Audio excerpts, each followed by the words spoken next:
Welcome to Down the Barrel Podcast with Jimmy and Dino. Get ready to dive into the wild world of Minnesota hunting, trapping, and wildlife. We'll be chatting with some folks who protect, manage, and promote the great outdoors.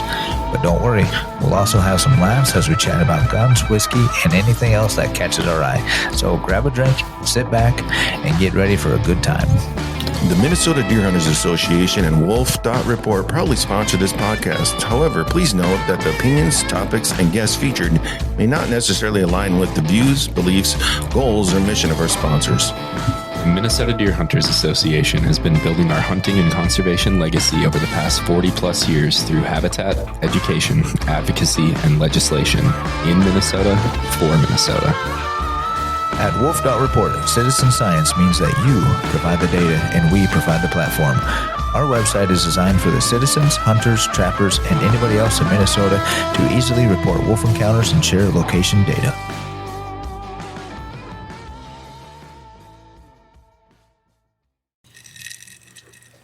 APF in the house. That's right. We've got Garret here from APF today. How you doing, Garret? Great. Thanks for having me up, guys. Thanks for making the drive. Right. So you come from Alexandria this morning, right? Yes, sir. Yep. Okay. Left about 7 o'clock. Wow. Is it that far? Yeah, about 3.5. Oh, wow. I didn't realize it was that far. I was thinking like 2 hours. That's all right. Wow. Appreciate it. I knew it was a bit of a drive. Yeah. For us. Anything for you guys. Anything for us. Yes, I like that. Appreciate it. That is great awesome. answer. Great answer. Well, what was it? A month ago, we got these awesome hats. Yeah. I've been rocking it ever since. Nice. It's not quite as clean as yours, but I know I wear mine on special occasions. I usually don't wear it every day to keep it nice and clean. Yeah. All the time. I Your finally church had to take hat. mine off today. Yeah. It was getting a little too dirty. Yeah, I know, right? You get a little Rocking the grungy. MBHA hat today. There you go. Yes. Yeah. That looks good, too. It Thank is. you. Thank you. So, Garret, tell us, well, why don't we start with a little bit about you, Right. you know, and whatnot. And You're from South Dakota, right? Yeah, so I grew up over by Aberdeen, South Dakota, and Warner. Grew up loving hunting, fishing. Didn't grow up with a hunting family, I would say. My dad was a Vietnam vet. Okay. Wasn't always around guns, not very often. And every chance I had, I was in the backyard with a BB gun, you know, trying to shoot everything. And my mom was pretty supportive where I would shoot a rabbit. She's like, all right, go skin it and I'll cook it up for you. Really? So I ate rabbit and squirrel and probably some birds I shouldn't have ate during the seasons. I shouldn't have shot them. But, you know, you learn your lessons when you're young. And Absolutely. but you learn that passion. And I think it's not taught into you all the time. I think it's just there. Yeah. And that passion of the outdoors and this community and the Second Amendment community is big. Yeah, for sure. I didn't shoot my first deer until I was about 16. It was after JV football practice or maybe freshman year football practice. And my dad's like, hey, tomorrow morning's youth opener deer hunting. Do you want to go? I'm like, yeah, sure. That'd be awesome. Well, I ended up falling asleep on the stock dam. And my dad woke me up and I shot a spike buck. I thought it was a doe. First deer I walked out, I shot it with 30-06, dumped it, and I was hooked. Yeah. I just loved it. that's awesome. So the spike buck was legal, right? Yes, it was. Okay. It was not 2 inches. Yes, it was shorter than 2 inches in the state of South Dakota. Yeah. But yeah, I just grew up pheasant hunting, bird hunting a lot, and moved to Minnesota and developed a passion for the modern sporting rifle. So Yeah. So tell me, how did you used to cook those rabbits? So, wild rice or cream of mushroom soup can fix any game animal. True story. Because I shot a lot of snow geese back in South Dakota, and you got to eat them with something. Because they're not great by themselves, I would say. Awesome. So you throw them in a slow cooker. Yeah. Some wild rice. Oh yeah, that sounds pretty good actually. Yeah, it was good. And then put it over potatoes or whatever you want to do. And Yeah. I love rabbit. I think it's one of the most underappreciated game meats out there. I agree. Yeah. Jackrabbit's not great. Just they get a little stringy. Yeah. I don't think I've ever had rabbit, to be honest with you. Really? Yeah, I used come to think of snare it. them, and there was this old Indian lady. She used to take all my rabbits, but yeah, I've had it. It's pretty good. Have you had squirrel? No. No. But I've wanted to. It's good. It's very good. Yeah. The only way I can get my wife to eat squirrel is if I throw it in a slow cooker with a rabbit and tell her it's all rabbit. You just gave up your secret. Now she She's knows. not listening. Love you, honey. No, she is. Just kidding. Give her a call, guys. Right. No, I'd love to go squirrel hunting. You guys Oh. make a good squirrel hunting gun? I think we're a little heavy on the lead Heavy for on that. You could step it back a little bit. We could get you one, but Yeah. What is your preferred firearm for squirrels? Are you shotgunner or? I like 22 with subs. Yep. There you go. You don't The get same way. the over penetration and I would say you're not picking around BBs. You're right. You're right. I think a squirrel taken with a shotgun is just a waste. There's not much left there. Yeah, it Yeah. seems Oh, I a little bet. overkill. Yeah. Oh, this one time I did shoot a squirrel with the 12 gauge slug, and I hit right underneath it, and it went flying through the air. Not a mark on it. It just died on impact. I when think it it hit was the ground. like the concussion or something killed it. I was amazed. I went over thinking this thing's going to be destroyed. I was much younger. I was like probably 15 or something. So, and that's all my dad had and I was like, I'm going hunting. Yeah, not a mark on that thing. It was amazing. I did that with a stripey gopher with my 9mm the other day. Nice. I didn't hit it, but I flipped it up in the air, and that must have killed it. I was pretty good with my 20 gauge out of the front tree, getting rid of squirrels, taking their heads off, which Yep. is amazing. It's like, how the heck did I do that? But they were in my bird feeders all the time and just annoying. So I didn't eat them. I just shot them and then chucked them across the road. How many bird feeders did you destroy? Actually, no, I waited until they got in the tree.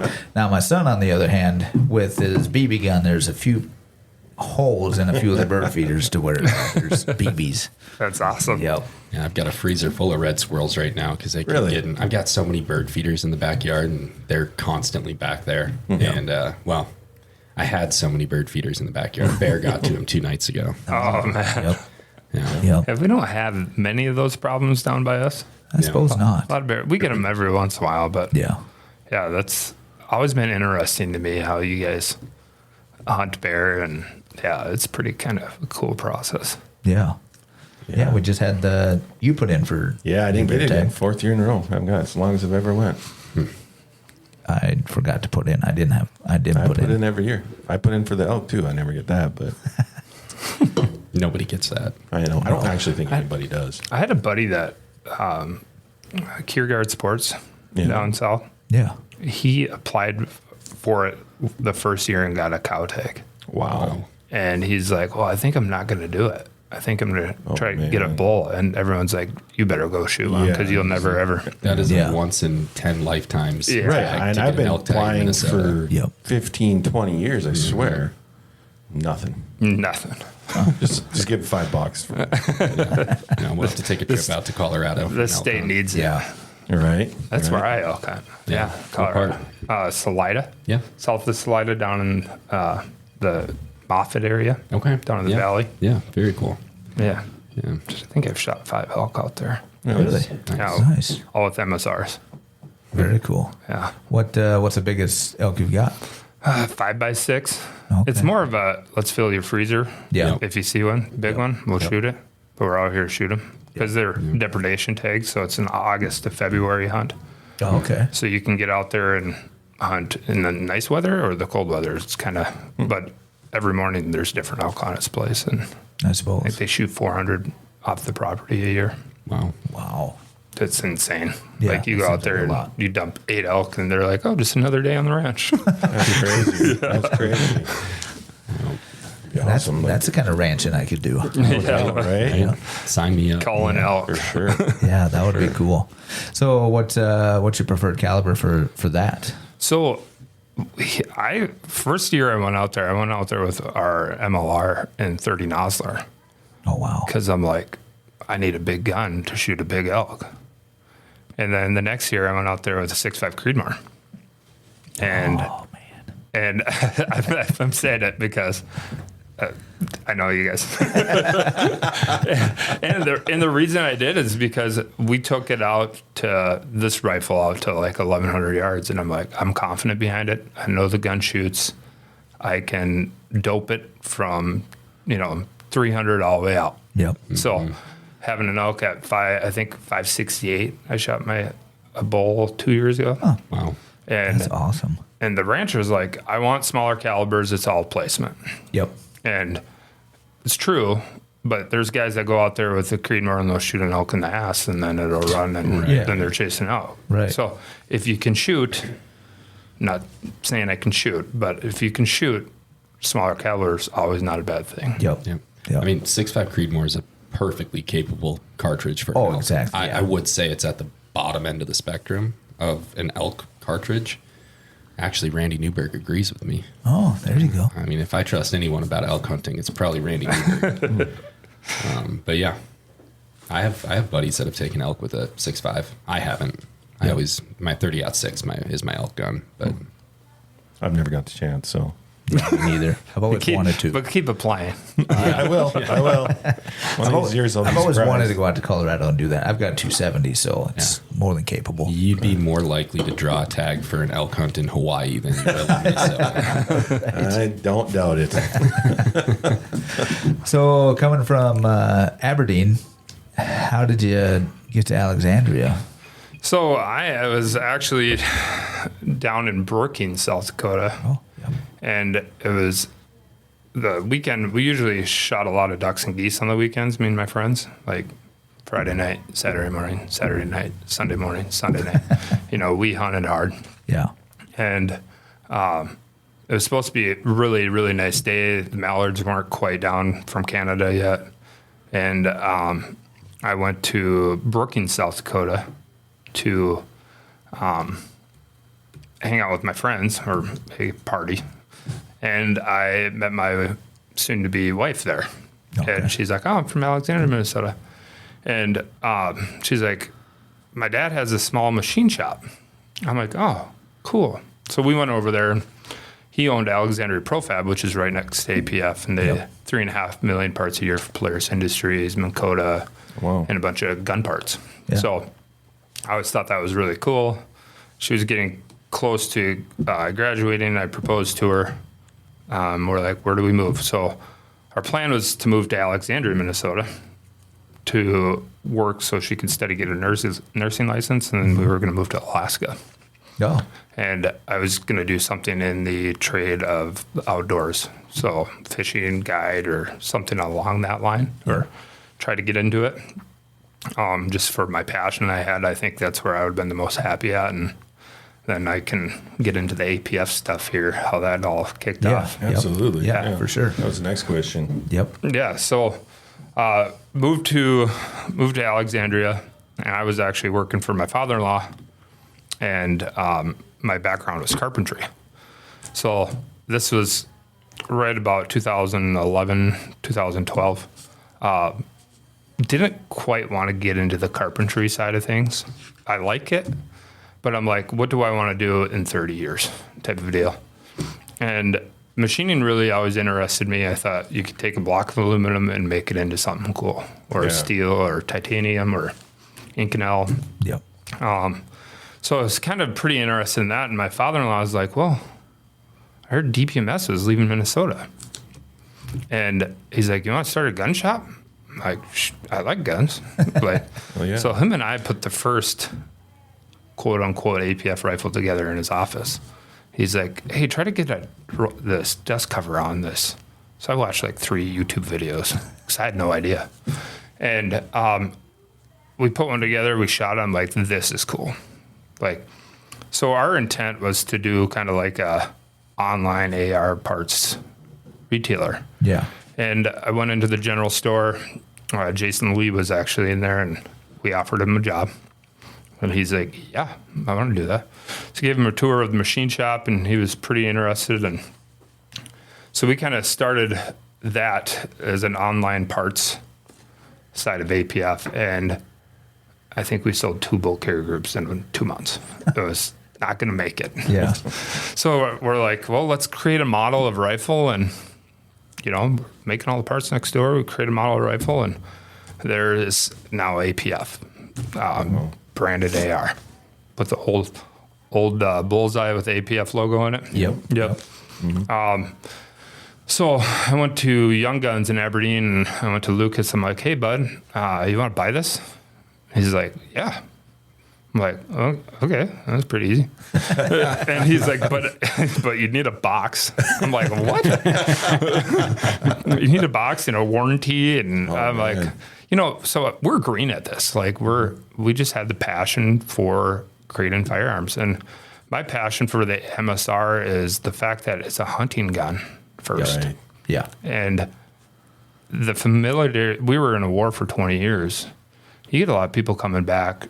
And before that, even the Vietnam vets coming back, and it's muscle memory. They're familiar. They like the platform. You can go, I think we make 32 calibers in our rifle. Jeez. So I left Lucas's. I'm like, okay, if we're going to make a business, we got to make a business. And currently we were in an old mechanic building that's now attached to the rest of our facility. And I think we did 500 guns out of that one room the first year. Oh, wow. And that's because I went to the Bakken oil field up in like Williston, Watford City, just started going to gun shops. I'm like, hey, this is APF product. We make a AR-15 and 5.56. Okay, I'll order 20 of them. I'm like, holy crap, this is awesome. Yeah. So I think I sold 46 guns my first day out there. Oh, wow. Just walking into shops. And what year was that about? That was 2014. Okay. So right when ARs were hot. Yep. Yeah, absolutely. And I just fell in love with it. I fell in love with the people, the dealers. They're all well like-minded. They believe in our country. They love our country. Mm-hmm. A lot of them believe in God. That's important to me. And not to get into those weeds, but yeah, it's just, I'm like, I want to be in this industry. I want to make a career out of it. And we were not quite married, my wife and I, and it just was kind of a cool thing. And now you're the president. Yes. That's your official title, right? Yes, I'm the president of APF. So kind of founded it with the father-in-law, and he sold out to my partner, Keith. And it's just been history since. Yeah, no doubt. Well, that's pretty cool. So how big are you guys now? I mean, employee-wise? So we're running, we have 9 employees. Okay. So with those 9 employees, we were doing sales, build-up, purchasing. We do all of our Cerakoting in-house. Yep. So Cerakote's awesome because it's ceramic-based paint. It's very minimal as far as adding material to a gun, and it holds up pretty well. So do all that in-house. And then at one point, we had quite a few, I'd say 16 employees, just with the market slowing down. And they were contract employees. So it was like, hey, we're going to try this out. If it stays busy, we'll, so Right. yeah. Awesome. Well, that's pretty cool. How many guns do you guys, kick out a month or yearly? Maybe yearly's better. So yearly, we go from, I'd say that 5,000 to 12,000, kind of fluctuates year by year. I think that peak of the COVID and election season there, we did close to 13,000 guns. Wow. That'll keep you busy. Yeah. For sure. A lot of headaches. Yeah, I can imagine. Yeah, but, and that's nationwide. Yeah. Yeah. That is awesome. Yeah, I looked at your dealer map, and you've got lots of dealers to ship out to, it looks like. Yeah, it's crazy. Like, you'll get a call from Arkansas, you get a call from Alaska, you get a call from California, and they're just people that want your product, and that's makes you pretty proud. Yeah, for sure. Yeah, for sure. No, I love the product. I've got 2 APFs. Yeah, I've got a 5.56 and then a 350 Legend recently. So I thought that was, and I might be looking at a few more. Nice. just to add to it. You just never know, right? Right, exactly. And especially because when we get them in at the shop, then I always have to play with them, and mess around. So it's just kind of one of those things. Yeah, and you guys have some great sales, and you always have the clearance vault, which is always fun to look through. Yeah. Yeah, you never, we're about turning and developing new things. So we don't like stuff sitting around very long. Okay. And then, look at our clearance vault. We have all, even show models that go out and we're like, hey, it's been at a few shows. We don't want to send it to a dealer. Might have a few scratches on it. Yeah, that's how it's. I look in there. I'm like, guys, I wanted that. Right, exactly. Like, you can't have it. And I'm like, I suppose you got to pay it for them. Well, I've got to confess, I do not own an APF yet. But I am hoping to change that. And you know what? I'll trade you. I've got a Kel-Tec Sub 2000. Gen 3. Keeps the optic on there when you store it, but I don't think it's worth as much as the products you're putting out. Well, we'll help you out. So what exactly, the manufacturing in-house, what part of the firearm do you guys do for the most part? I mean, obviously your lowers or... So we get a lot of stuff from next door still. Okay. Alexandria Profab makes a lot of our stuff. My wife's grandpa currently owns that. Her dad sold, or he wanted to retire and fish. And so his dad actually bought him out. So we get a lot of stuff from next door, and we get a lot of parts in Minnesota. Awesome. Barrels we get from Shaw Barrels out of Pennsylvania, or Proof Research out of Kalispell, Montana. Yep. We don't currently make anything in-house.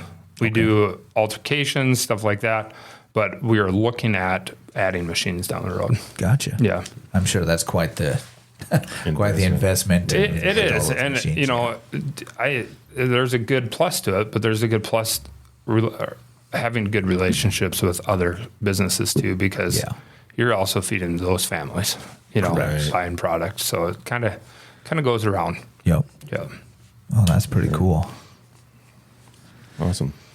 So back to your, was it Cerakote? Yeah. You guys do that in-house. Mm-hmm. Correct. And you also do, I saw on the website, engraving. Yes. Is that done in-house now? Yeah. Yeah. So we do a suppressor engraving. All of our rails are engraved, uppers. Okay. Some police department, like Rochester PD, just bought 96 rifles, and they wanted their badge and their Rochester Police Department on side of the firearm, so we added that on there, and we do some pretty cool things with it. So can you get that on any rifle you buy from you guys? Yeah, if you get a hold of the guys to our sales team, we can build you a custom gun. Okay. Engrave whatever you want on it, MDHA or right. I was thinking we had one engraved a couple years ago under state habitat. I think I saw that gun. We were going to do more, but it just hasn't happened yet. So we did do one that year, and that went really well. Yeah. And I've been thinking about just doing some custom stuff for those certain events, stuff like that. Yeah. Would be really fun. So. Well, and too, like when you do the special logoing, or if you're a business looking for promo guns for selling something, you don't have to do a big logo. You can do a small MDHA there with a small deer. I mean, you can do whatever you want, and we'll help you out with it. I'm thinking of getting one that just says Jimmy and Dino's first 6.5 Cruiser. No, you got to say 6.5 bleed more.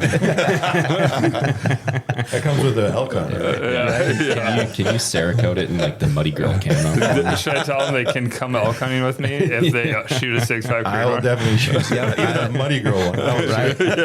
I don't even care. We'll get us a down the barrel one. All right. There you go. That would be cool. Get that there you go. On there. DTB. For sure.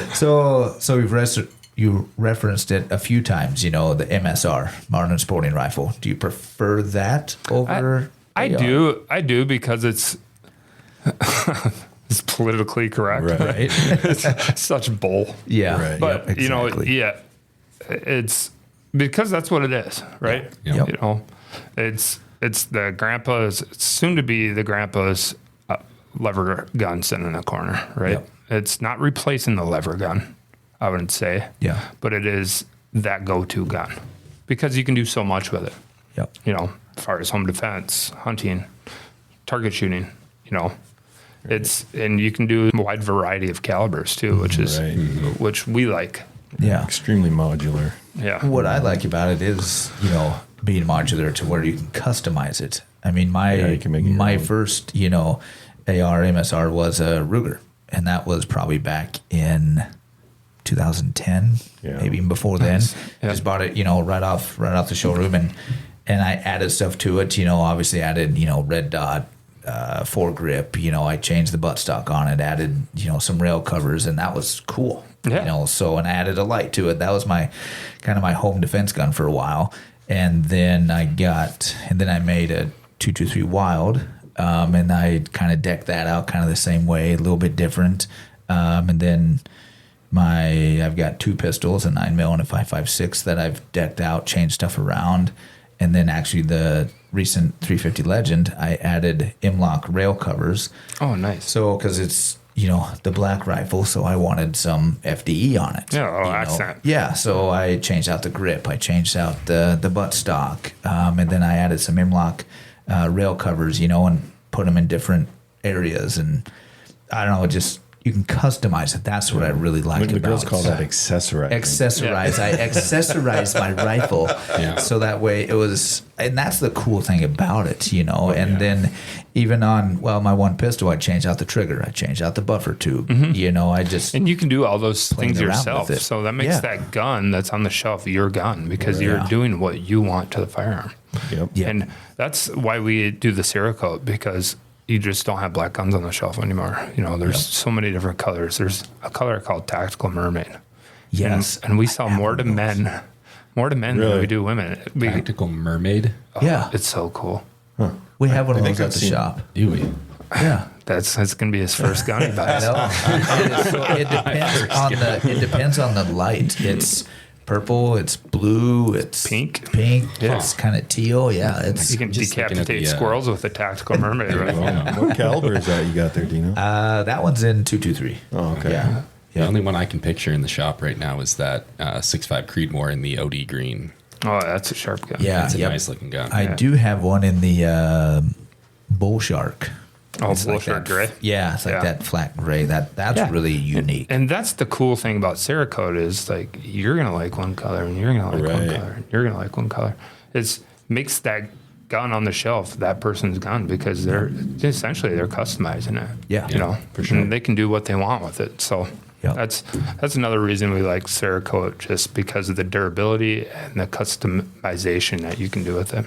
Yeah. I did a gun for Zach Brown from the Zach Brown band. Yeah. It was a 300 Win Mag compact with an American flag on it. And he's like, I'm gonna shoot bears from my boat with a.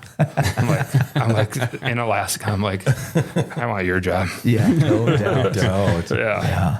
Oh, that is awesome. Yeah, the customization I really enjoy with with the ARs and everything.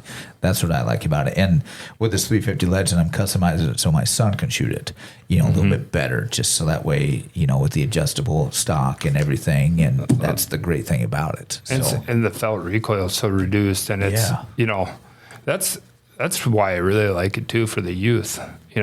Because it's low recoil and it's customizable and it's adjustable, and you can get that youth shooter. They are intimidating because of the look, because of how people portrayed them, but it's a comfortable gun to shoot. yeah, exactly. That's the most enjoyable thing about it. I think I've got, what did I say? 2, 3, 4, 5. I've got 6 of them. I might be able to add a few more, I suppose. Well, there's always some. At least that's one nice thing about you guys. You have so many different calibers you can get. Yeah. You know, I'm not familiar with half of these calibers. There's some that aren't even on there. Really? Yeah. We'll have to pull it up here. Well, I know, like 22 ARC. I'm not too terribly familiar with that. Yeah, that one just launched with 22 Hornady. Oh, it's a new one. Yeah, so it's supposed to be comparable to like that 22-250, but an AR-15 platform. Huh. So it's like a Grendel neck down to a 22 cal bullet. Okay. Yeah, so loaded out really far, so you get some really good BCs with it. Yeah, that'd be cool. That might be my new thermal coyote gun, but There you go. Yeah, we'll have to get into that a little bit too. yeah, for Sure. know. Absolutely. So obviously you guys do a lot for, local law enforcement or Minnesota law enforcement, some military stuff like that. So that's pretty cool. Yeah, so we're currently in close to 200 agencies around multiple states. So we have the Dakotas, North Dakota, South Dakota, a lot of agencies in Minnesota, a lot of state agencies in Minnesota. We're also in Illinois, Iowa, Wisconsin, Michigan, a little bit everywhere. Wow. So we're, I think even Illinois, no, south of Illinois, but we love the law enforcement community. Yep. Because my thought is if they have an APF rifle, when I'm gone, my town's safe. Because, but I tell you, the first gun I sold to law enforcement was St. Cloud PD. I didn't sleep that night. Because, there is. I mean, that officer's relying on that gun if it comes down to it. Yep. That's the last thing they want to do. Right. But to have that safety net of that rifle makes me feel good. Yeah. Yeah. That's cool. Then overseas contracts, we've done some stuff with different countries. Can't say them all. Yeah. One was Saudi Arabia because they can privately own non-NATO caliber guns. So since we make so many different calibers, Yep. they can kind of shop around and Yeah, that's pretty cool. yeah. Never would have thought that. No, that's me neither. I remember sitting at SHOT Show and Prince walks up from Saudi. There's a lot of Princes over there, but Yep.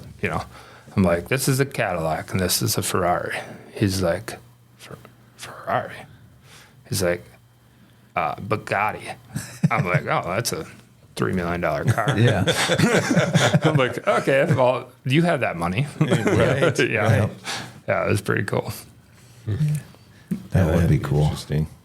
The different people you meet in the industry, or you're sitting at a gas station and a squad car pulls up and they're like, hey, I love my gun. I even bought one for myself. And, it means a lot to me. Yep. Yeah. Sure. And Zach Butcher, he's our engineer and our shop foreman. He makes sure APF doesn't burn to the ground. He does a great job. His dad was a Chisago County police deputy, so it holds pretty dear. And he passed away in a non-duty accident. Okay. And they put his badge number on their MRAP, which we dropped some sniper rifles off at Chisago County, and Zach got to take a picture with his dad, and it was pretty emotional. So, I bet. Yeah, pretty cool. That is pretty cool. Yeah. For sure. That's awesome. So you sell a lot of these 7mm Remington mag? Yeah, 7 mag and 300 1 mag are probably our top two Really? calibers in the MLR.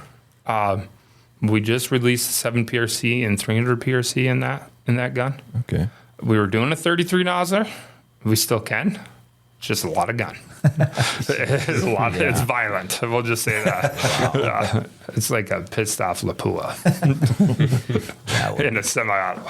Yeah, that's crazy. I had one guy down in Texas. He's like, I want to shoot pigs, and he's like, I want one of those 33 nozzlers. I'm like, you want to shoot pigs? He's like, yeah, I want to line 3 of them up with my thermal, and I want to kill all 3 of them because we're hunting at tournaments. I'm like, so he did, and he's just evaporating pigs. So that Wow. they're shooting so 3-4 pigs in a row. Yeah. With a That's creative. 208, 300 grain bullet. I think there might be something we may have to try. Yeah, I've always wanted to do that. That's why when we went to Kansas, I was hoping you had them down there. But Yeah, no, they got rid of them years ago. I wish, So what's your top selling caliber? Probably 5.5 223, obviously. I would say that for the mainstream calibers, Yep. for sure. 22 250s are probably our top seller on our non-mainstream calibers. Because we are the only manufacturer that makes a reliable 22 semi-automatic 22 250. We designed and patented a mag that has a cam follower in it, so it keeps that round straight as it feeds into the chamber. That gun sells. Yeah, I was actually looking at that a while before. I was debating on building my 223 Wild or going with the 22 250, and although I still might add it, to my collection at some point. But yeah, that's a really nice caliber. I do like the 22 250. It's a barn burner, man. People are, well, that's way too fast. That's going to burn barrels out. I'm like, if you can burn a barrel out, we'll get you another barrel. Challenge accepted. It has happened. Really? Yeah. Oh, yeah. Wow. The guys that are like, I went prairie dog hunting. I suppose. Didn't let the barrel cool down, burn the rifling out. But pretty rare. Yeah. Yeah. Yeah, no doubt. Jeez. So do you guys make anything in 450? Yeah, we do a 450 Bushmaster. You do? Yep. What mags do you use for that? So those are ACS mags. Yeah. Yeah, those are the best mags we've used, but then we also make some modifications to the mags. Because I have one of those, and it's just, I struggle with getting them to feed properly. Yeah, we can help you out with that if you're in Alec. We'll sure. bring it in there and we'll get it fixed up for you. Yeah. I'll have to look into that. We just started doing the 400 Legend also. That's a new one. Yeah, I heard that was a new one coming out. So I think we'll be shipping guns in June on that one. Okay. Yep. Down to Iowa and Michigan and those straight wall caliber states. Yep. Okay. Yep. I'm not familiar with that one. Yeah, I'm not either. I just know that it was a new one coming out. I've seen it on, through distributors, but that's about all I will know much about it. I've seen limited ammo.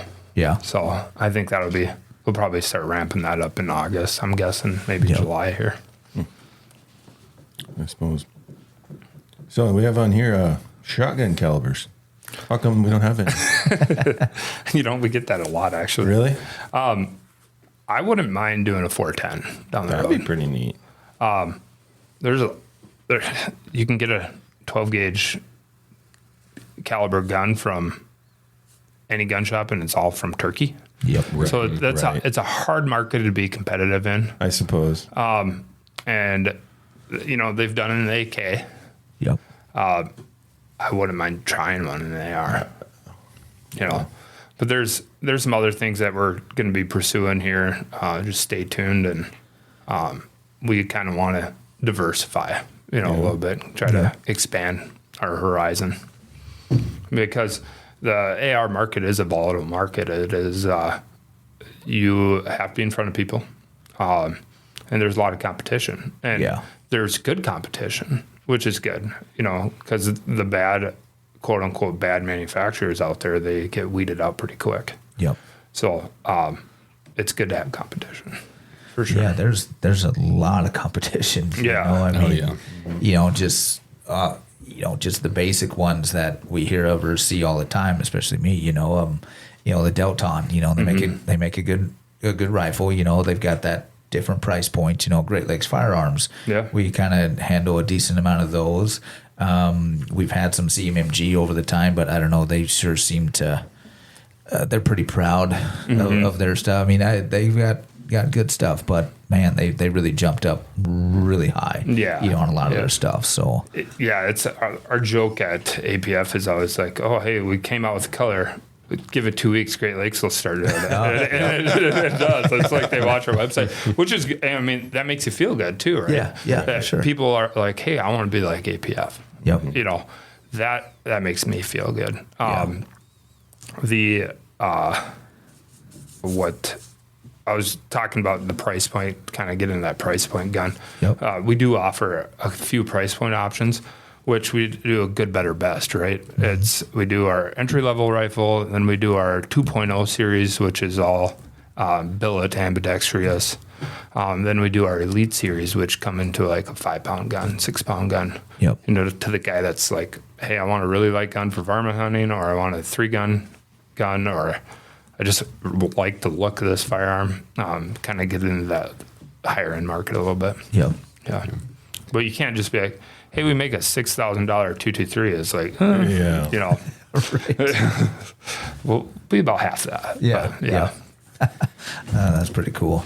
Well, I'm just curious if I were to call in and say I want an APF rifle for deer hunting, what are you selling me? Which model, which caliber? So I'm a big fan of our DMR. First question our guys always ask, where are you hunting? Mm-hmm. What other intentions do you have with the gun? So a guy like you up here, far shot, maybe 100 yards? Maybe 100. Maybe. I'm a big fan of the blackout.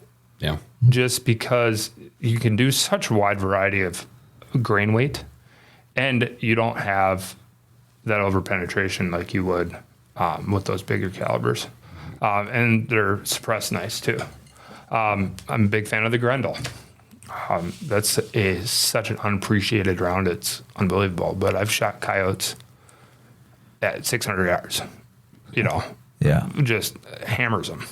But I would probably steer you something towards that. I probably wouldn't say, hey, buy a 308, because you're not going to have luck. But if you're like, hey, I want to go to Texas thermal hunting, maybe once a year, maybe once every couple of years, like, hey, 308, 260 is not a bad option either. Nothing kills a pig better than a 308. I've shot them with a lot of different calibers.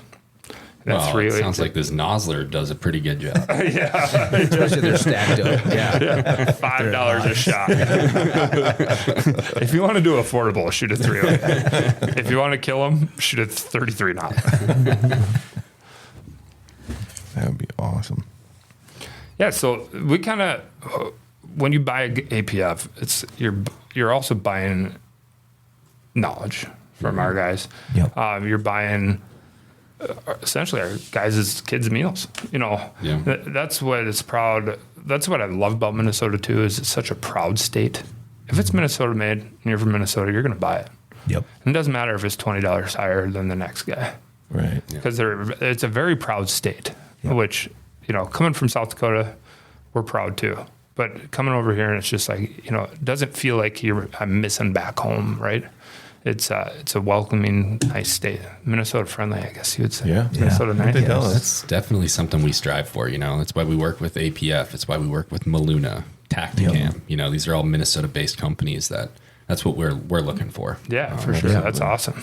Yeah, and that's kind of why, a few years ago, down at the trap shoot, I had reached out, because I've always, been in ARs and everything. So when I saw you guys had a booth there, I was like, I'm going to go reach out. And obviously I could, purchase them anyways. Like, I want to reach out and see if we can, strike up a friendship and a partnership and do that.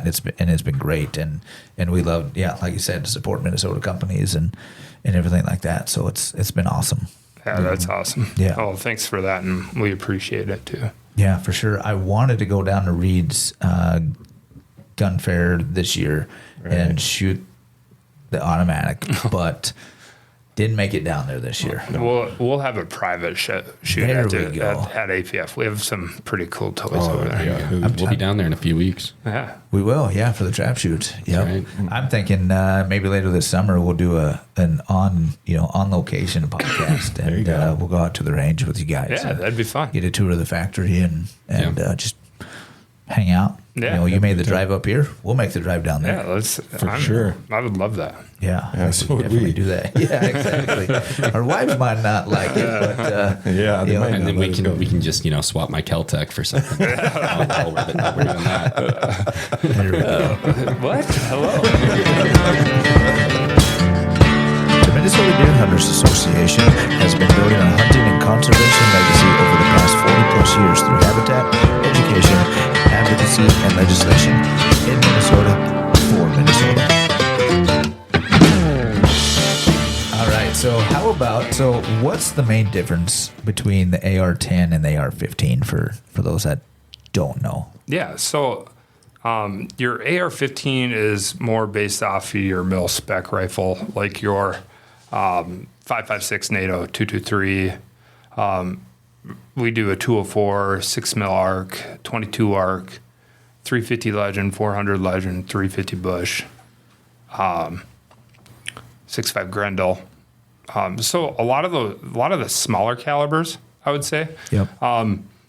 But anywhere from, you can run a 204 to a 32 grain bullet up to a 450 Bushmaster and run a 350 grain bullet. So you can hunt a lot of different animals with those calibers. Mm-hmm. Or you can have your 5.56 for your home defense or your 300 Blackout. Those are multiple great calibers for those purposes too. Yep. The AR-10, you're going to get into more of that based off the 7.62 by 51 or 308. A lot of similarity there with the 22-250, 6 mil Creed, 6.5 Creed. I said a lot of Creed there. Yeah, you did. That was 22-250. You can get into more of those big game calibers, but then still dabble in that lightweight varmint caliber too. Okay. you're going to have less felt recoil with an AR-10 because they're known to be a little more heavier, just because you're running with a longer stroke on that carrier. Yep. I'm a fan of what are you using it for? You know, do I have one caliber of AR? No. But if I had to choose, I would probably go towards that AR-15 platform because you can hunt a lot of different animals with that platform. That's my take on it. Gotcha. Yeah. Right now, I only have AR-15. Been looking at getting an AR-10, you know, and one of my purposes was even for the AR-15 was, okay, so I've got the lower and it will accept, you know, obviously these different calibers. All I got to do, kind of like my Pro Hunter, you know, I got the lower, I just got to buy different uppers, more or less, you know, barrels for the Pro Hunter. But it's like, okay, so if I get a lower in the AR-15, I could buy a 350 Legend upper. I could go with a, you know, 204. I could go with anything. And then I just swap out these uppers.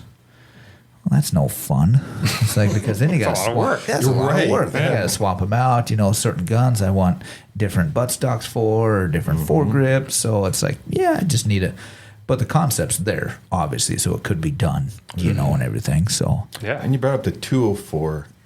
204 Ruger? Yep. Yeah, I've been looking at that. What is that best suited for? So I know a lot of guys that shoot coyotes with it, but I use it a lot when I would go out west and hunt prairie dogs. Okay. It's fast and flat. Right. My longest confirmed shot in prairie dog was 836 with my 204. Really? It was like he was having a heart attack. He just kind of tipped over. There wasn't much energy left, and I didn't do it on the first shot or the 19th. I did it on the 20th. So just you got to play the wind a little bit there because it gets a little breezy out west when you're hunting prairie dogs. But yeah, I'm a fan of that 204. You can do a 32 grain or 40 grain, really? And I've shot a 200-yard group the size of a quarter. So they are barn burners. Yeah. So what's that? What would that compare to? That maybe I know compared to like a 17 or a bigger 17. 222. Yeah. Okay. 222 Swift. Yeah. Well, a 222 Fireball. Okay. I would say it's a little more comparable to that, and between that and 223. Okay. Yeah. All right. So it's right up there. Yeah. Speaking of 17, do you even make a 22? No, I didn't think so. We've been talking about it. Okay. I would like to because I love shooting stripey gophers with suppressed 22. Yep. It's just a lot of fun. Yeah. And I'm like, I need to shoot one of my rifles in this. I don't want to be driving around the shooting park and blasting them with a 223. You know, it gets a little hairy. Right. Yeah. So 22 is definitely on the radar. That would be fun. I have a lot of those around my place, and I've been eyeballing what I should shoot them with. And boy, that'd be fun with a little 22. Yeah, all AR 22. Yeah. So explain a little bit more on, do you know that like the 223 Wild?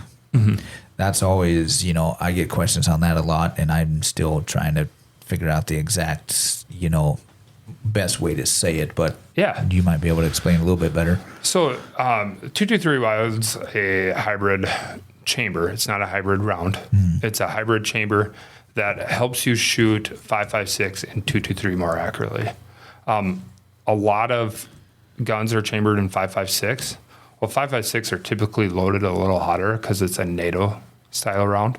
And the 223 is that you can kind of get into a little more of your varmint bullets or your deer hunting bullets in that chamber. Yep. Yeah. So it just kind of helps you shoot both a little more accurately. We get a lot of questions on that. Yeah. If your gun is chambered in 223 Wild, you are winning. I'm a big fan of it. And that's kind of what I've always told people. It's like, you know, if you want to do more than just your basic 223 5.56, then obviously purchase one that's chambered in 223 Wild, which a lot of them are now. You know, you see more and more. But if you just want to do, you know, your basic 223 stuff, then, you know, do that. But 5.56 better off because then you can handle more, you know, cartridges. And if you have an AR just chambered in 223, do not shoot 5.56 out of it. Right. So and that's a big misconception with the 223 Wild. Yep. Is can I shoot either or? Yes, you can. We do a lot of law enforcement sales, and a lot of departments want 5.56 because it is a NATO style caliber. So it's more familiar with the people on the department and their purchasers and a lot of that. So Makes sense.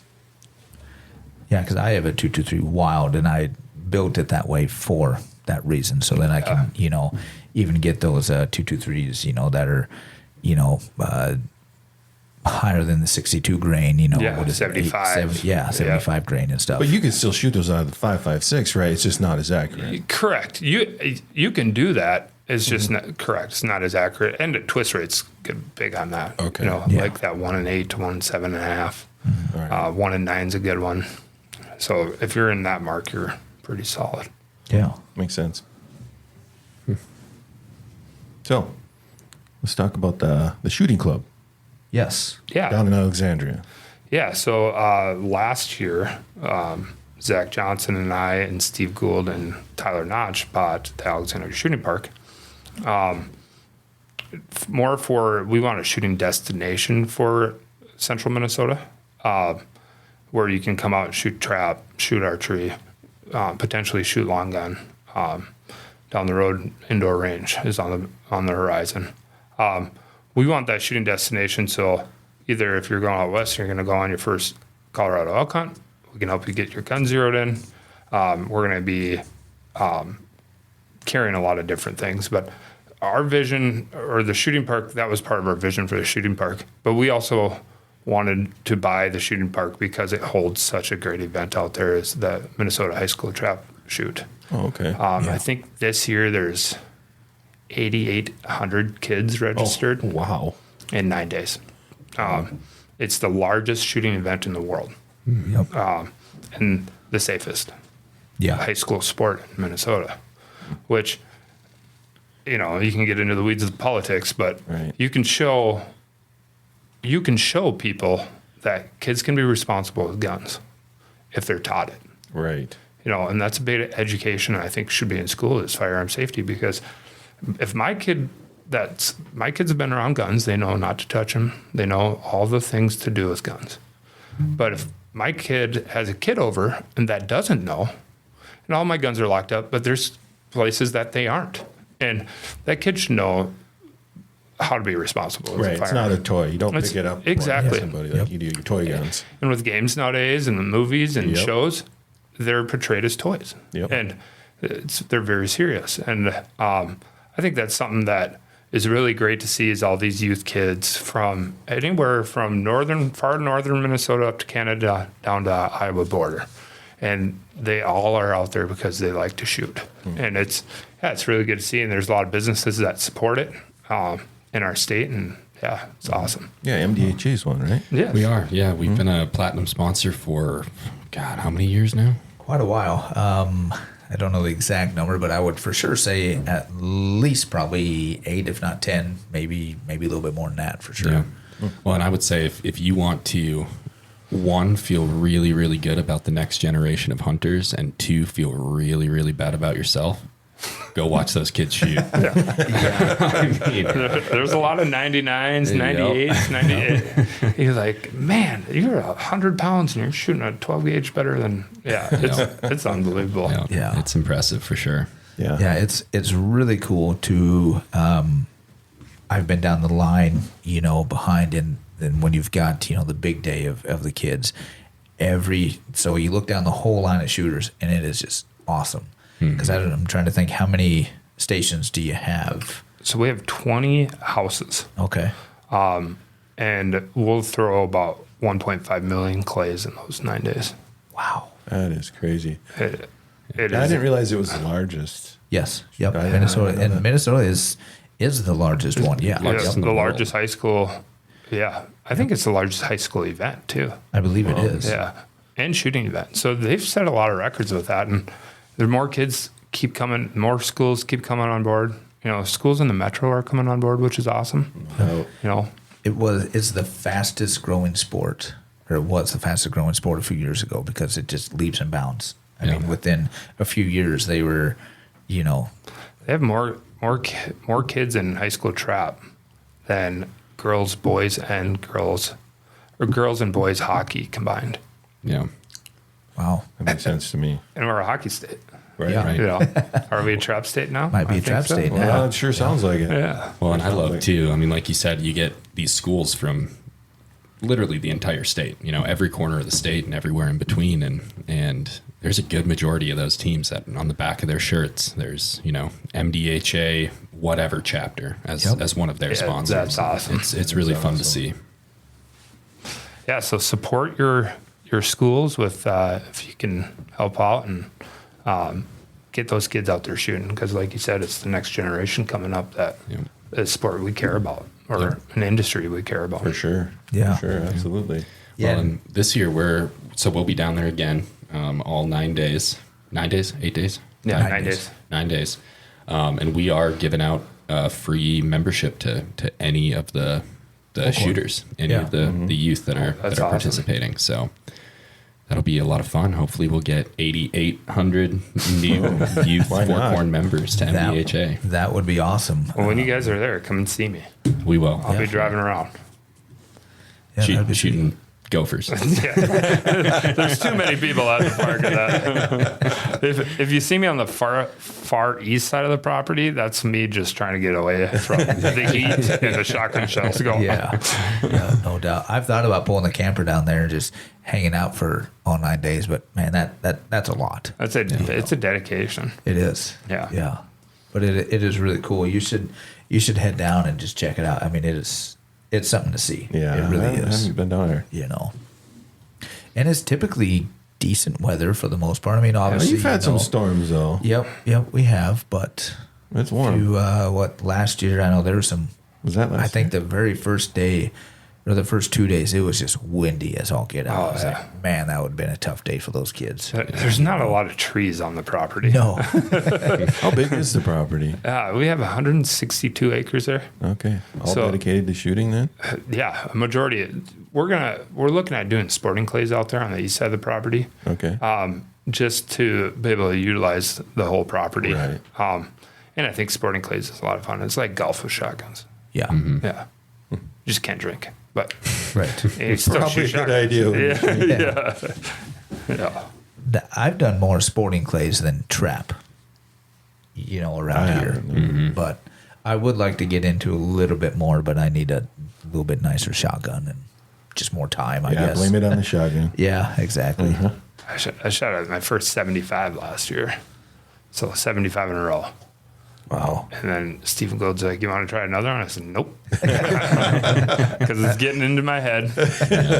And Wait till you're ahead. yeah, but there's people out there that are run 100 straight, Yeah. back to back to back to back. And it's a dedication. It's a good sport. Yeah. But people are very serious, and I'm not always serious. So I stand online and I'm, talking to people next to me, and you get that look, and it's like, oh yeah, I got to remember. Stay in your lane, buddy. Stay in your lane. I know I own the place, but you don't act like that. So is that all that's out there then is shotgun? Yeah. So we actually have archery, Okay. fixed archery targets, and then we have a 3D archery range. So Okay. if you're come up for the high school shoot, you guys go shoot that course, and Yeah. How many targets you got on the 3D range? I think it's right around 30. Okay. 30, 40. Oh, cool. There's Good quite course. a few. Yeah, it's a good course. I like archery. I just, we have a 7, 4, and 3-year-old, so it's I'm being dad first Yeah. before I Yep. start picking up a bow again. Yeah. Yeah. Yeah, we got to shoot more bow. This Yeah. My kids are older and I still can't hardly shoot. year. Yeah, no doubt. It's So- like, and this year I want to shoot rifles more. And so it's like, now it's like, okay, do the rifle range, bow You range. can do them both. They're pretty close to each other. We could, but then I just got to get more time. Yeah. Yeah. Looking at boarding school. Yep. You boys are going to California. Please Daddy's come got on. to shoot.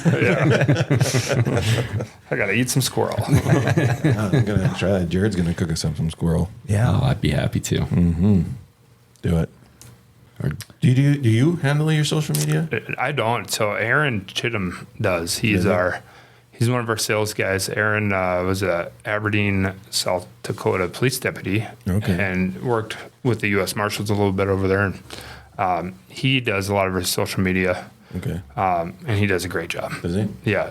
We always just ask if you guys, how much hate you guys get. You know, I currently got off social media, but it's seasonal, right? Yeah. Depends who's politically running, then it gets all the What issues are other crazies out. But Yep. we try to relate to people, hey, we're making the modern sporting rifle right? for people to hunt with them.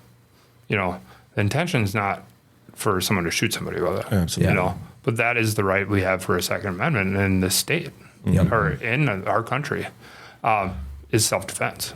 And it's very important to me. I'm a carry conceal guy. I carry all the time. Yep. I love my Second Amendment right. And so to be part of that community is huge. Right. But we do get a fair share of people that aren't real big on us. I remember being down in Dallas and Orlando for the NRA show, and some lady came up and called me baby killer, and I'm like, oh man, ma'am, I believe in the Lord. I'm by far from that. And I don't want to get down that political road, but right. I'm making a gun for the next generation. I'm not making, you're buying the gun, but I want to make the gun that your kid has and your kids' kids have. And I want to make a firearm that's sitting in the corner, right? The new rifle to hand down. Yeah, the new rifle to hand down. You know, I love what I do. I love the community I'm with. And, there's two sides for a reason. Right. You know, and so we usually get a little bit of hate on it, but we kind of try to weed it out or block that person or, Yeah. Well, I'm sure everybody does. Right, guys? Yes. I don't know what you're talking about. Everybody loves me. Yeah. I don't post my address. I'll say that. I don't either. But That don't matter anymore. unfortunately, the county does. Yeah. They can find anything. Yep. Yeah. Must be a real treat.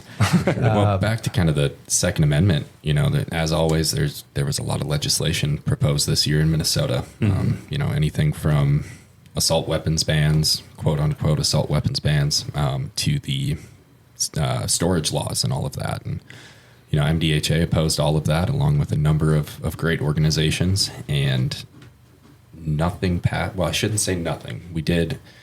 They did pass a ban on binary triggers in the state of Minnesota this year. So, you know, you squeeze the trigger, it goes off. You release the trigger, it goes off.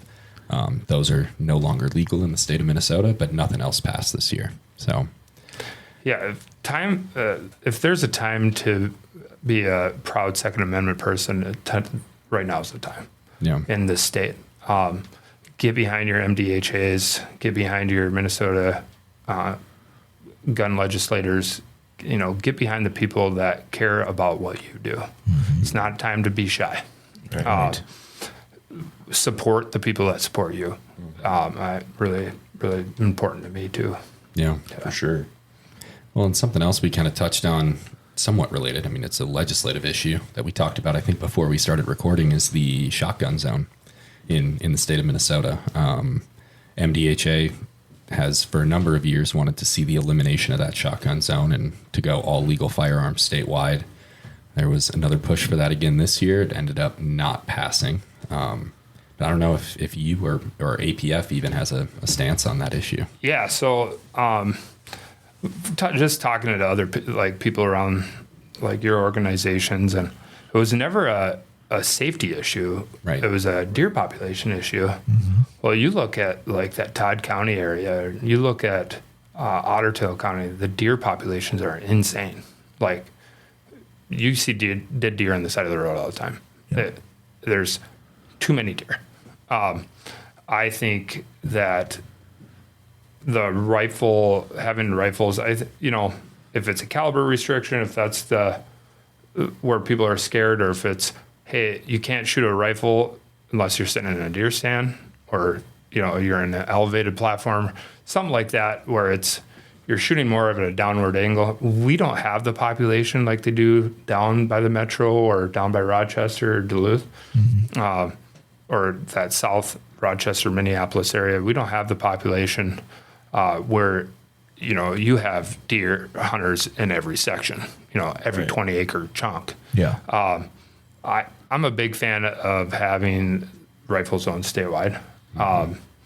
And talking to the deer processors, they're like, you get someone that brings in a deer that was shot with a rifle and then that's shot with a shotgun. The amount of meat that's wasted is unbelievable. Oh, I bet. Talk about not wanting waste, right? Yep. Right. I think you're very limited on your shotgun because, first of all, slug guns are usually pretty expensive. Yep. I'm not saying everyone needs to go out there with an AR, because ARs are typically a little more expensive. I think that having the rifle would make it more accessible for a lot of people that can afford the $30 a box for 5 shots.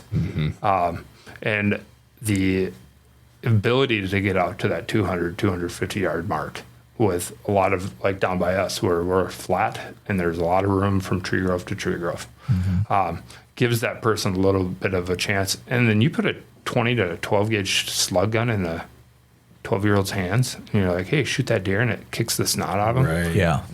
That scares them away. Yep. I remember shooting my first shot and I'm like, oh, that was a surprise, but I wasn't a quitter. I kept going after it. But shooting a 12 gauge, I've seen some of these kids shooting and they're like, man, just brutal. But like you give them a 300 blackout, it's comfortable to shoot. Yeah. There's no recoil. There's a lot of kinetic energy. They're accurate. So I'm a big proponent of let's get it for the kids too. Yeah. It's not, it's good for the adults, but get it for the kids where these kids aren't getting the crap beat out of them with a 12, 20 gauge shotgun. I agree. Absolutely. I don't like shooting a 12 gauge slug. and I'm not a small guy, but it's like, a few times. No, I'm good. No thanks. It's like we have that 450 Bushmaster and you'd have 20 of them on a rack and no one wants to test fire up because it's 3 to 5 rounds every gun. And you're like, okay, let's do 20 more of these rifles. I remember one day I test fired like 150 450 Bushmasters and it just beat the snot out of me. I bet. That's why I like the 350 Legend. Yeah. I mean, your 450 was fun to shoot, but mine, it's not bad. I do like it. But yeah, the 12 gauges, everybody remembers that first shot with the 12 gauge. Of course, where I grew up, it was always a joke. Hey, he's going to shoot a 12 gauge. Come watch him. Give you that single shot Harrison Richards. It's smacking you in the face. Right, a 3-inch Magnum in there. Well, then even with, the shotgun zone in your guys' area, well, obviously there's no restrictions for varmint hunting. Yeah. So you guys are shooting clear across, Exactly. You can be out there with a 300 Win Mag shooting coyotes, but you can't shoot deer with 300 Win Mag. Right. Yeah. So that doesn't make a whole lot of sense. We do make AR pistols, and per the statutes in Minnesota, it's legal for deer hunting in shotgun zone. Yep. But we sold 1,000 of those in our state, and there's a lot of people running around with those. So they're shooting rifle caliber rounds already, in shotgun zone. I've shot deer out to 400 with my Grundle. Nice. It was like, hey, I know I can hit this. I've done it at the range, and I punched her in the lungs. She ran 20 yards and tipped over. Yeah, it was pretty cool. With a pistol. With an AR pistol. Wow. Yeah.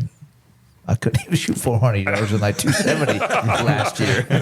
I don't shoot it enough. Let's remember, I get paid to shoot. Yeah, that's right. Yeah. That's right. Yeah. And the ammo's paid for. Well, that's a bonus for sure. I may have to work. We may have to work some out here. I need to get paid to shoot more. Right? That would be handy. Although I'll just shut up there. I don't want to get you in trouble. Right? Exactly. Yeah. Be nice. We never really touched on it before, but turnaround time on builds. What are you looking at? So you order it. Obviously, if you have to build, if it's customization, what are we kind of looking at there? Yeah. So you call the shop. Guys typically will point you to our dealers across the U.S. Yep. If it's something that we've shipped out recently that they would have in stock, we'd probably send you in that direction. Okay. But if it's more of that custom firearm that's like, hey, this is my gun. I want to put a unicorn on the side of it, Right. make a tactical mermaid. Jared. We'll do it. Dean. But it's typically about 90 days is what Okay. we like to Oh, shoot that's not for. bad. Some do go farther because parts availability is still not always easy to get. But we do try to move the order within 90 days. That's our goal. Gotcha. Yeah. And our guys, they don't lie. So if they tell you, they'll tell you. Yeah. You know. That's good to know. Yeah, that communication side is really important. Where if a customer is getting close to that 90 days, being like, hey, this is what we're waiting for. You know, your gun's getting painted right now. You know, so Yep. yeah, the communication. We're still small enough where we will have that communication. Yeah. for sure. So, when are you going to start stamping out AKs? I want to know something funny. Yeah, always. My dad goes, I don't mind you making ARs. Never making AK. Hey, make it- I'm like, yes, sir. He's gone now, but he's like, no, not a fan of those. Did he have a reason behind that, or? He was a Vietnam vet. Okay. Oh, that'll do it. Yeah. That'll Makes do sense. it. Yeah. That makes sense. Yeah. We better listen to him. And he grew up on the tribes in South Dakota. So like Okay. Pine Ridge and Oh, really? Fort Yates and Sisseton. And my grandpa was the superintendent for the BIA. Oh, So they traveled all over the place. So he never got into guns because he was never in one place for very long. It was usually in a tribal land. And if you and most tribes in South Dakota, if you're white, you can't hunt on the land, which Yep. is understandable, but it's, yeah. Yeah. that's why you don't have any AKs. Always been intrigued by it, but I've never got one yet. Well, no, me neither. And It's just I think I'll wanna- stick with the ARs. Well, yeah, but I think I'd probably suppress like a little SBR with there you go. like an AK because Yeah. like that 7.62 by 3.9, it's everywhere. Yes. You know? Yeah. The ammo's cheap, and the AKs aren't known for the accuracy, so No. they'll shoot that steel case stuff fine. right. Spray and pray, Yeah. pretty much, you know. For sure. So you said you're a concealed carry guy. What's your concealed carry? Depends where I'm at. Oh yeah. I typically, if I'm so in the morning, I put my pants on, put my handgun on. It's either a Glock 43X Nice. with the double stack, or it's the SIG 365X macro with a little more capacity. Yeah. I run a red dot on my SIG. My Glock is open sights with a light. Just kind of depends time of day, where I'm at, Wow. what handgun I'll carry. And I usually will have a rifle in a case in my truck. In a case. You heard that? Unless you're going hunting, you don't. Yeah, exactly. You're under a population of 396, you know. Yeah, it sounds like some big handguns to carry though with the accessories on it. Yeah, you know, I guess it's not real for comfort. It's more, I don't want to carry an extra mag. Makes sense. And it's, I shoot the bigger frame guns a little bit better than like the 365 or the 42, Glock 42. And I'm a big 9mm guy. I went out to Vortex Optics and did a ballistic summit with Johan Boden. He's works for Federal. Okay. And just watching what a 9mm bullet will do through glass, and he did 40, 45, 9mm, 357 mag. And that 9mm was up there with all of them. Really? Yep, with the expansion and He's gonna start a fight now, isn't it? I agree. I like my 45 ACP. Yep. Yeah. You know, it's an American round. Right. You know, there's something about it. My just talking like my wife's great grandpa. Did D-Day to the Battle of the Bulge in World War II, and his favorite gun was his 1911. Really? Got him out of a lot of bad situations. I can You know, imagine. He's got some good stories. he definitely did. Yeah. The U.S. government charged him for his M1 Grand because he was missing it after the Battle of the Bulge. Really? And because he had a Tommy gun, and on his way to the Ardennes, the SS was kind of moving through ahead of the American forces, and there was a paratrooper, and he's like, "You got to take this Tommy gun," and Floyd's like, "Why is that?" He's like, "Where you're going, you're going to need it." Oh, wow. and he needed it. Yeah. You know, I think he was one of 6 out of 600 to live out of his unit. Wow. Yeah. Wow. Yeah, from day one to the end. Yeah. So, the men were men then. For sure. You know. Yeah, definitely. Wow. Definitely. Yeah. Yeah, I carry 9mm and Well, yeah, me too. and I have a 45 as well, but I ended up going with the smaller frame. I've got a Mossberg MC1 SC, their first one. And then a few months later they come out with the MC2 SC, which is like, really? So Which I have. Yeah, which you have. and because I was looking at the Glock 43, Yeah. you know, but I went with Mossberg because that's what I could get at the time. Yeah. And it's really nice, but I don't shoot it as well as the full frame. So I've been looking at upgrading to, you know, something just a little bit bigger, you know, more like that 3.7 Oh, you yeah. know, inch would Yeah, be a little better, 'cause longer, I bro. think this one's a 3.1, I believe. So, but, and then otherwise, yeah, sometimes I do carry an extra mag depending on where I'm at. I've always got it in my truck. Mm-hmm. And depending on where I go, I have 1 or 2 extra mags. So, Yeah, but yep. yeah, I typically, carry the same thing. Pants on, gun goes on. Yep. I've left it, you know, a few times and I just feel naked all day long without it. Yeah, you feel vulnerable. Yeah. You know, and it's crazy the society we live in to feel that way. Yep. Like, people didn't feel that way 20, 30 years ago. No. You know, and it's, it can be a scary world that we live in. And that's why our founding fathers did it too, right? To protect yourself and your family and the loved ones and your country. And yeah. Well, I think we can all agree on that. Yes. Although I don't carry as much as I'd like to. I'm too much of a comfort freak. I can't find anything I like. I just want to open carry, honestly. Yeah, that would be nice. Yeah, but I've gotten to where I typically carry, you know, at about 4 o'clock, but then there's times that I'm getting more used to appendix. Just, you know, summertime is more appendix because I don't have a sweatshirt on. You know, I'm rocking a polo or a t-shirt, so it's a lot easier. But let me tell you, it takes getting used to getting in and out of the truck or bending over, sitting in a chair. It's like, That's man. a true decocker. You're right, though. I haven't found a holster. I started carrying We the People holsters. Those are nice. They're nice holsters. Yeah. Yeah. But I haven't started carrying appendix because I typically carry a little bigger frame gun. Yep. So it's usually like that 3-4 o'clock. Yeah. Yep. I've been rocking a Vetter holster out of Florida for a couple years. Oh, I've yeah, got I've a couple heard different ones. good things about those. Yeah, they're, you know, a little bit more, I would say. But yeah, I've got 2 of them and I really enjoy it. You know, they're really nice. So Yeah, that's awesome. Yeah. Great band also. Pearl Jam. There you Oh, go. little PJ. Eddie Vedder. You want to know? that's what I was thinking. You want to know something cool? I was out in Seattle, and me and my brother are on the different side of the political. I was out there for my sister's funeral, and he's like, "Let's go to Seattle." I'm like, "Okay." It gets a little stabby down there. And he's like, "Oh yeah, okay, Garret." I'm like, "Okay." Well, we're walking. I'm like, "Brendan, you smell that?" And he's like, "What?" I said, "Someone just took a crap over." He's like, "Oh." And it was Eddie Vedder. Yeah, I know. No, That's what made him think. but here's my story with Eddie Vedder is I was on a shoot in Michigan for the state patrol, and we went and did like a shoot bowling pin shoot with the guys from 3 Doors Down.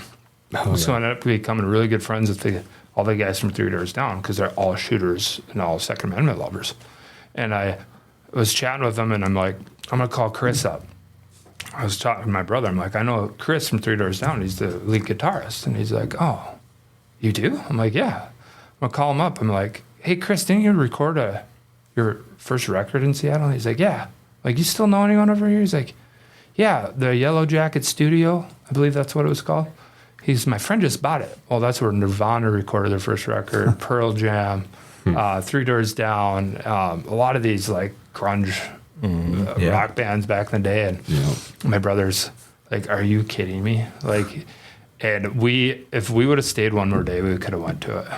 Oh, that But would be we cool. never got to go to it. man. I got to make it back out there. But I'm like, it's so cool. And I'm like, see who we get to meet in the gun community, Brendan? Right. He's like, That kind of leads me into, so who is, you've met a lot of people, I'm sure, but who's probably like your top or maybe even the craziest one or most abnormal one that you met? Oh man, I know, kind of put you on the spot. The fact that you're not just saying a Saudi prince is blowing that yeah. mind. Right. That's pretty wild. I met Trump Jr.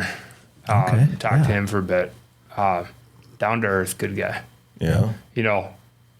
Someone that has a lot of money and a lot of statue, right? Treated you like he was just one of the dudes.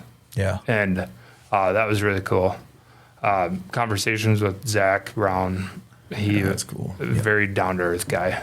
Like, just he's passionate about what he does, and he loves the firearms community. A couple others I probably can't say because they're in a certain position, but I guess I'll say Luke Bryan. I've got one of his guitars that he sent. Cool. The bullpen coach for the Texas Rangers was in the shop the other day, bought a rifle.